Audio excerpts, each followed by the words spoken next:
Chapter 15. A Tempest in the School Teapot. What a splendid day, said Anne, drawing a long breath. Isn't it good just to be alive on a day like this?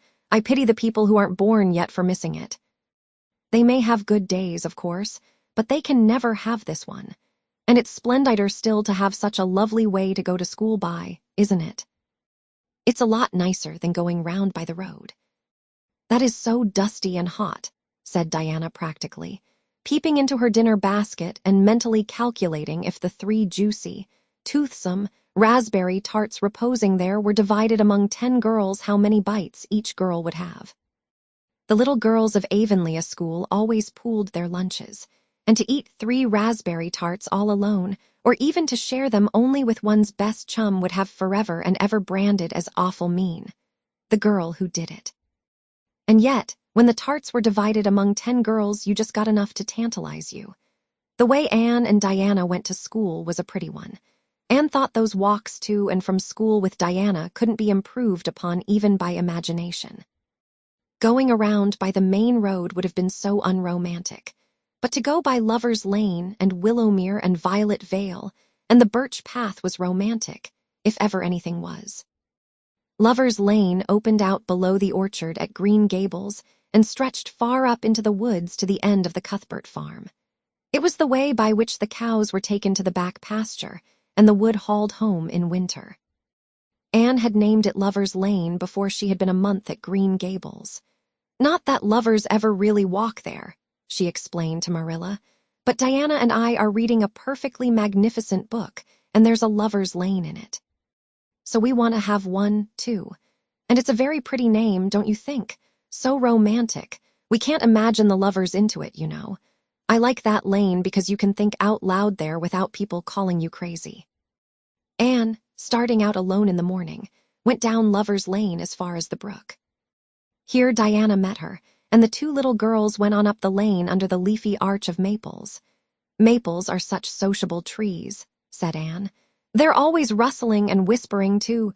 They came to a rustic bridge. Then they left the lane and walked through Mr. Barry's back field and past Willowmere. Beyond Willowmere came Violet Vale, a little green dimple in the shadow of Mr. Andrew Bell's big woods. Of course there are no violets there now, Anne told Marilla, but Diana says there are millions of them in spring. Oh, Marilla, can't you just imagine you see them? It actually takes away my breath. I named it Violet Vale. Diana says she never saw the beat of me for hitting on fancy names for places. It's nice to be clever at something, isn't it? But Diana named the Birch Path. She wanted to, so I let her. But I'm sure I could have found something more poetical than plain Birch Path. Anybody can think of a name like that. But the Birch Path is one of the prettiest places in the world, Marilla. It was. Other people besides, Anne thought so when they stumbled on it. It was a little narrow, twisting path, winding down over a long hill straight through Mr. Bell's woods, where the light came down sifted through so many emerald screens that it was as flawless as the heart of a diamond.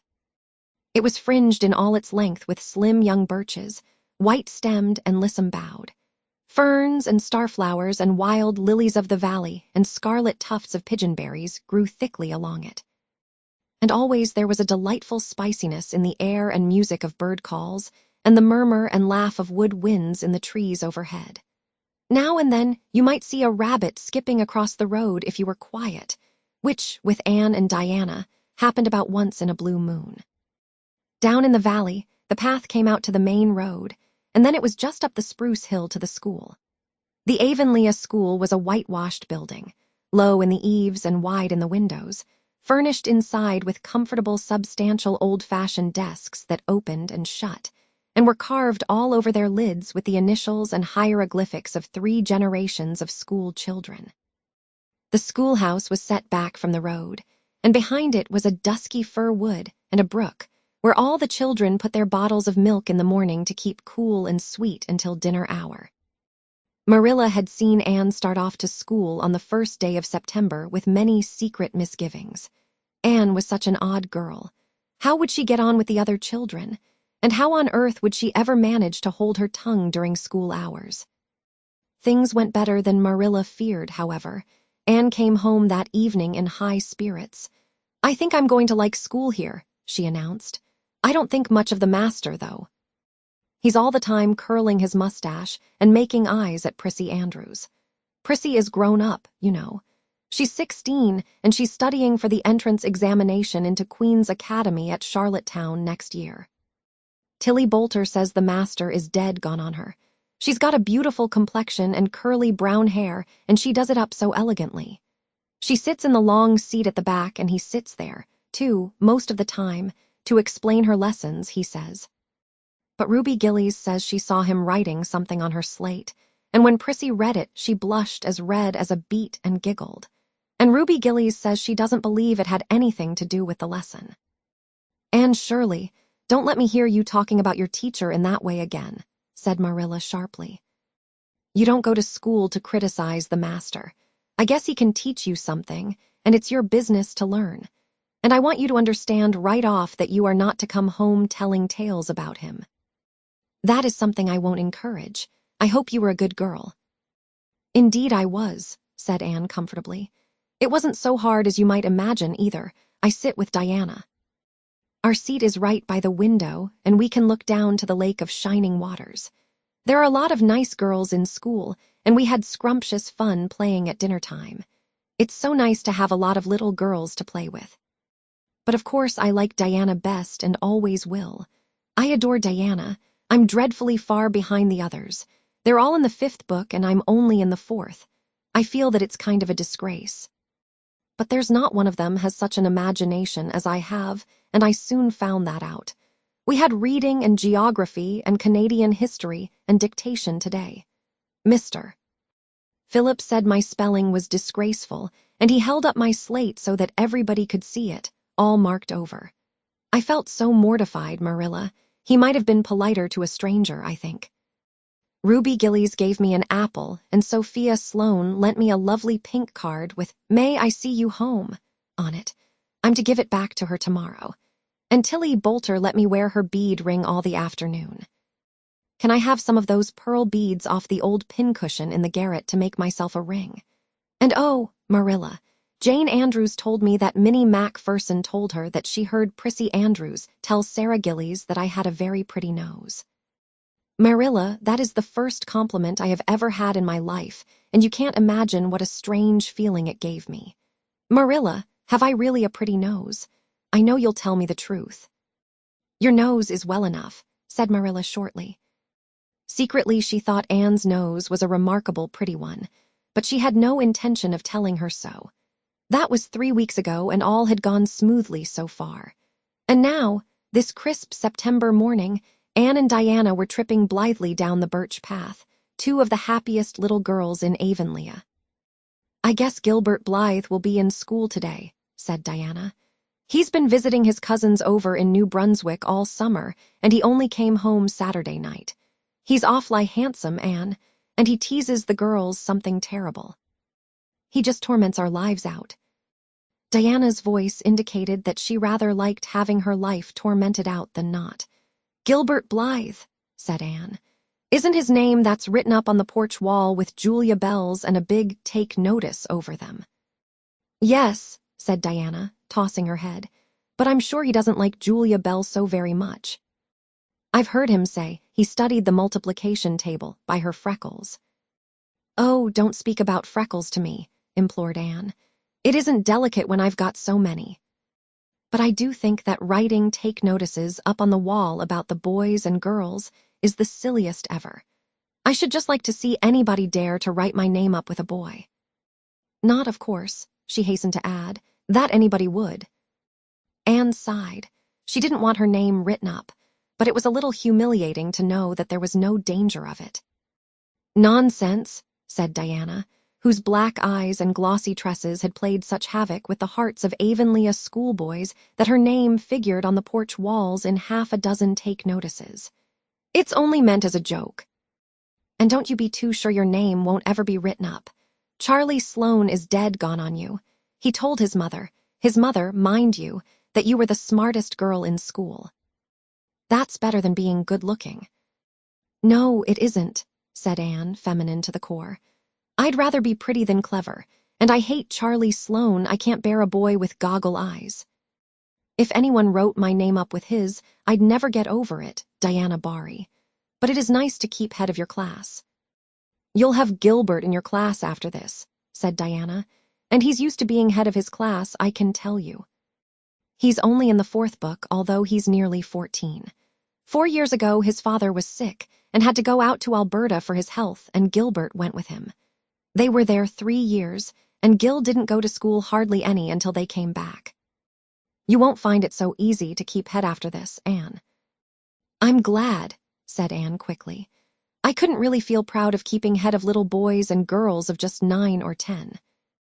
I got up yesterday spelling ebullition. Josie Pye was head, and mind you, she peeped in her book.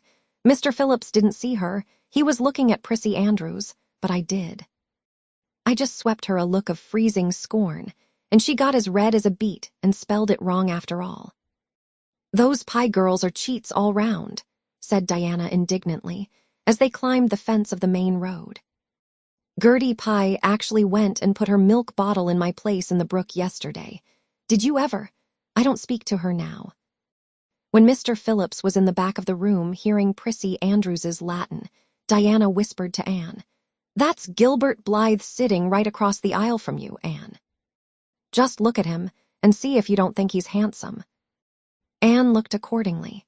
She had a good chance to do so, for the said Gilbert Blythe was absorbed in stealthily pinning the long yellow braid of Ruby Gillies, who sat in front of him, to the back of her seat.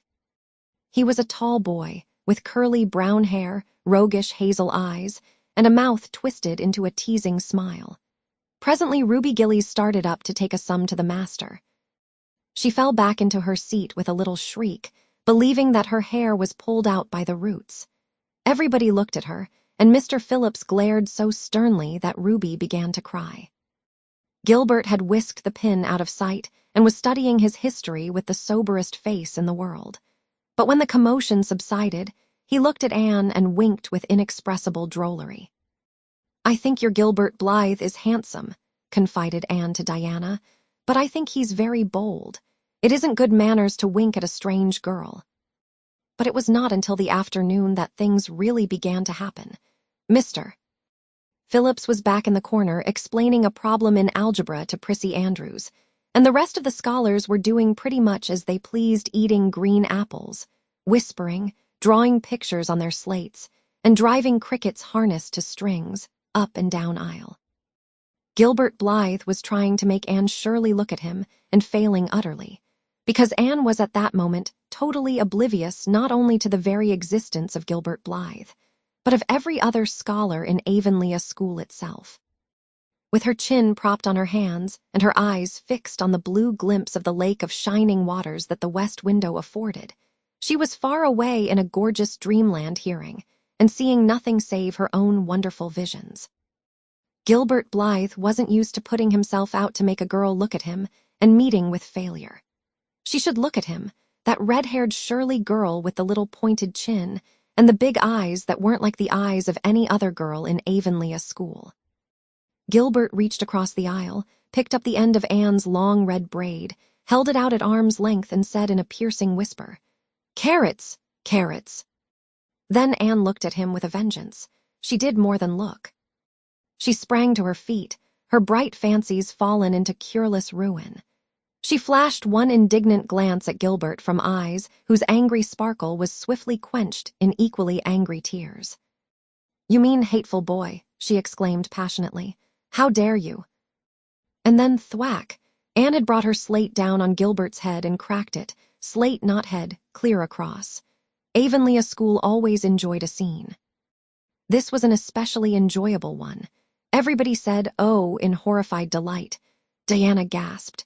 Ruby Gillies, who was inclined to be hysterical, began to cry. Tommy Sloane let his team of crickets escape him altogether while he stared open-mouthed at the tableau. Mr. Phillips stalked down the aisle and laid his hand heavily on Anne's shoulder. "Anne Shirley, what does this mean?" he said angrily. Anne returned no answer. It was asking too much of flesh and blood to expect her to tell before the whole school that she had been called carrots. Gilbert it was who spoke up stoutly. "It was my fault, Mr. Phillips. I teased her. Mr. Phillips paid no heed to Gilbert. "I am sorry to see a pupil of mine displaying such a temper and such a vindictive spirit," he said in a solemn tone, as if the mere fact of being a pupil of his ought to root out all evil passions from the hearts of small, imperfect mortals. "Anne, go and stand on the platform in front of the blackboard for the rest of the afternoon." Anne would have infinitely preferred a whipping to this punishment, under which her sensitive spirit quivered as from a whiplash. With a white, set face, she obeyed. Mr. Phillips took a chalk crayon and wrote on the blackboard above her head. "Anne Shirley has a very bad temper. Anne Shirley must learn to control her temper," and then read it out loud so that even the primer class, who couldn't read writing, should understand it.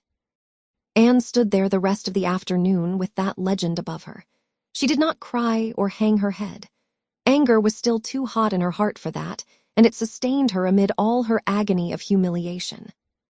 With resentful eyes and passion-red cheeks, she confronted alike Diana's sympathetic gaze and Charlie Sloane's indignant nods and Josie Pye's malicious smiles. As for Gilbert Blythe, she would not even look at him. She would never look at him again. She would never speak to him. When school was dismissed, Anne marched out with her red head held high. Gilbert Blythe tried to intercept her at the porch door. "I'm awfully sorry I made fun of your hair, Anne," he whispered contritely. "Honest, I am. Don't be mad for keeps now." Anne swept by disdainfully, without look or sign of hearing. "Oh, how could you, Anne?" breathed Diana as they went down the road, half reproachfully, half admiringly. Diana felt that she could never have resisted Gilbert's plea. "I shall never forgive Gilbert Blythe," said Anne firmly. "And Mr. Phillips spelled my name without an E, too. The iron has entered into my soul, Diana." Diana hadn't the least idea what Anne meant, but she understood it was something terrible. "You mustn't mind Gilbert making fun of your hair," she said soothingly. "Why, he makes fun of all the girls. He laughs at mine because it's so black. He's called me a crow a dozen times. And I never heard him apologize for anything before, either." "There's a great deal of difference between being called a crow and being called carrots," said Anne with dignity. "Gilbert Blythe has hurt my feelings excruciatingly, Diana. It is possible the matter might have blown over without more excruciation if nothing else had happened. But when things begin to happen, they are apt to keep on." Avonlea scholars often spent noon hour picking gum in Mr. Bell's spruce grove over the hill and across his big pasture field. From there, they could keep an eye on Eben Wright's house, where the master boarded. When they saw Mr. Phillips emerging therefrom, they ran for the schoolhouse.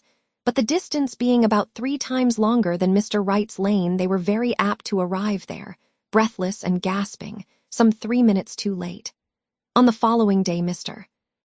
Phillips was seized with one of his spasmodic fits of reform and announced before going home to dinner that he should expect to find all the scholars in their seats when he returned. Anyone who came in late would be punished. All the boys and some of the girls went to Mr. Bell's spruce grove as usual, fully intending to stay only long enough to pick a chew. But spruce groves are seductive and yellow nuts of gum beguiling. They picked and loitered and strayed. And as usual, the first thing that recalled them to a sense of the flight of time was Jimmy Glover shouting from the top of a patriarchal old spruce, "Master's coming." The girls who were on the ground started first and managed to reach the schoolhouse in time, but without a second to spare. The boys, who had to wriggle hastily down from the trees, were later. And Anne, who had not been picking gum at all but was wandering happily in the far end of the grove, waist-deep among the bracken, singing softly to herself, with a wreath of rice lilies on her hair as if she were some wild divinity of the shadowy places, was latest of all. Anne could run like a deer, however. Run she did, with the impish result that she overtook the boys at the door and was swept into the schoolhouse among them just as Mr. Phillips was in the act of hanging up his hat. Mr. Phillips's brief reforming energy was over. He didn't want the bother of punishing a dozen pupils. But it was necessary to do something to save his word, so he looked about for a scapegoat and found it in Anne, who had dropped into her seat, gasping for breath, with a forgotten lily wreath hanging askew over one ear and giving her a particularly rakish and disheveled appearance. And surely, since you seem to be so fond of the boys' company, we shall indulge your taste for it this afternoon, he said sarcastically. Take those flowers out of your hair and sit with Gilbert Blythe. The other boys snickered. Diana, turning pale with pity, plucked the wreath from Anne's hair and squeezed her hand.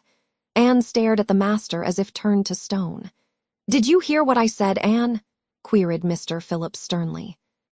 "Yes, sir," said Anne slowly, "but I didn't suppose you really meant it." "I assure you I did," still with the sarcastic inflection which all the children, and Anne especially, hated. It flicked on the raw. "Obey me at once."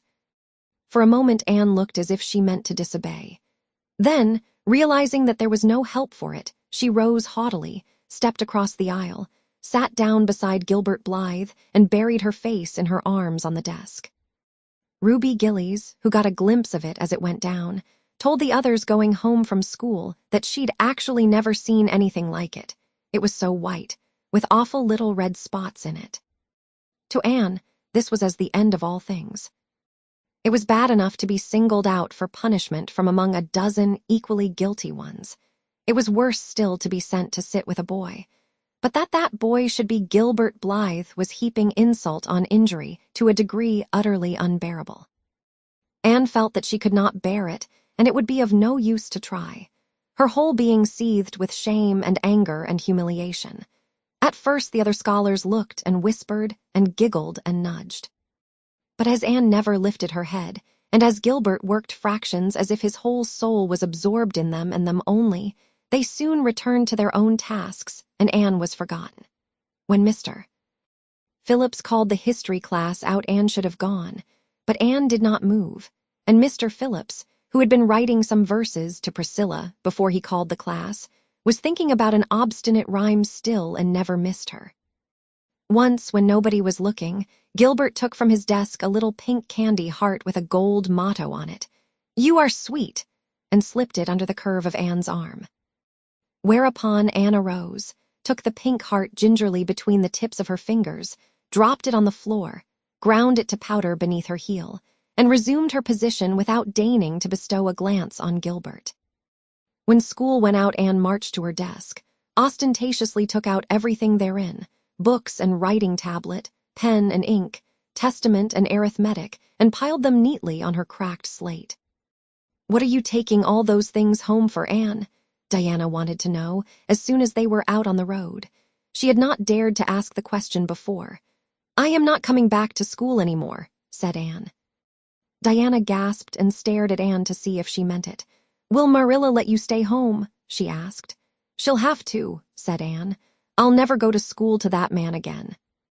"Oh, Anne," Diana looked as if she were ready to cry. "I do think you're mean." "What shall I do? Mr. Phillips will make me sit with that horrid Gertie Pye. I know he will because she is sitting alone. Do come back, Anne." "I'd do almost anything in the world for you, Diana," said Anne sadly. "I'd let myself be torn limb from limb if it would do you any good. But I can't do this, so please don't ask it. You harrow up my very soul." "Just think of all the fun you will miss," mourned Diana. "We are going to build the loveliest new house down by the brook, and we'll be playing ball next week, and you've never played ball, Anne. It's tremendously exciting. And we're going to learn a new song. Jane Andrews is practicing it up now. And Alice Andrews is going to bring a new Pansy book next week, and we're all going to read it out loud, chapter about Down by the Brook. And you know you are so fond of reading out loud, Anne." Nothing moved Anne in the least. Her mind was made up. She would not go to school to Mr. Phillips again. She told Marilla so when she got home. "Nonsense," said Marilla. "It isn't nonsense at all," said Anne, gazing at Marilla with solemn, reproachful eyes. "Don't you understand, Marilla? I've been insulted." "Insulted, fiddlesticks. You'll go to school tomorrow as usual." "Oh, no," Anne shook her head gently. "I'm not going back, Marilla. I'll learn my lessons at home, and I'll be as good as I can be and hold my tongue all the time if it's possible at all. But I will not go back to school, I assure you." Marilla saw something remarkably like unyielding stubbornness looking out of Anne's small face. She understood that she would have trouble in overcoming it, but she resolved wisely to say nothing more just then. "I'll run down and see Rachel about it this evening," she thought. "There's no use reasoning with Anne now. She's too worked up, and I've an idea she can be awful stubborn if she takes the notion. Far as I can make out from her story, Mr. Phillips has been carrying matters with a rather high hand, but it would never do to say so to her. I'll just talk it over with Rachel.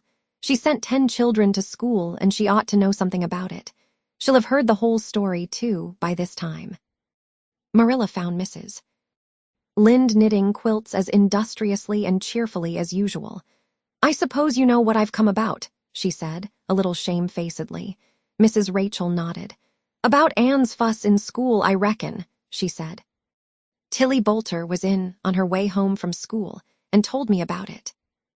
"I don't know what to do with her," said Marilla. "She declares she won't go back to school. I never saw a child so worked up. I've been expecting trouble ever since she started to school. I knew things were going too smooth to last. She's so high-strung. What would you advise, Rachel?" "Well, since you've asked my advice, Marilla," said Mrs. Lynde amiably. Mrs. Lynde dearly loved to be asked for advice. "I'd just humor her a little at first. That's what I'd do. It's my belief that Mr. Phillips was in the wrong. Of course, it doesn't do to say so to the children, you know. And of course, he did right to punish her yesterday for giving way to temper. But today it was different.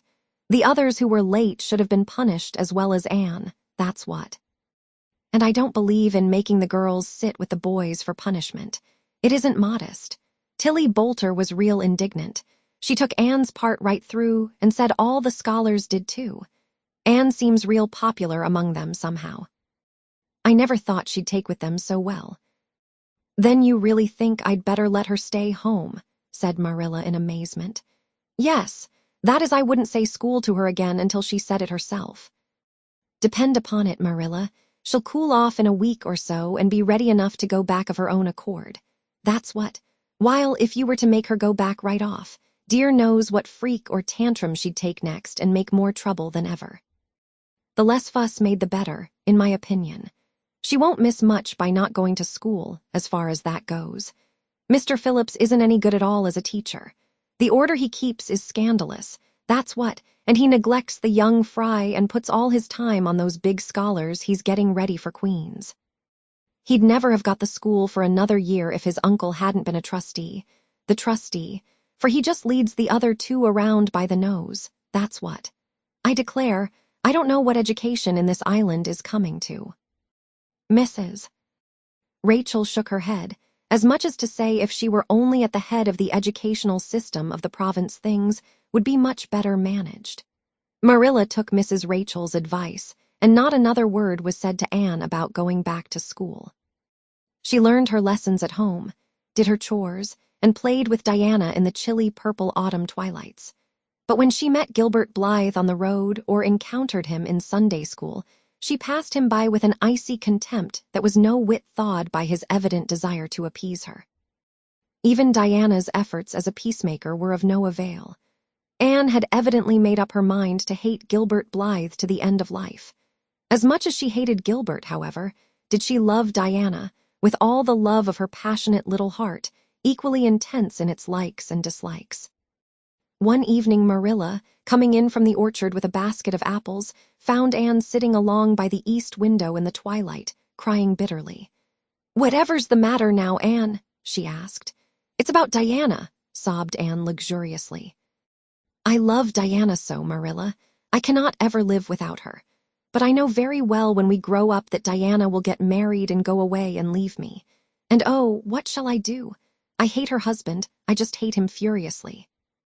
I've been imagining it all out, the wedding and everything. Diana dressed in snowy garments with a veil and looking as beautiful and regal as a queen.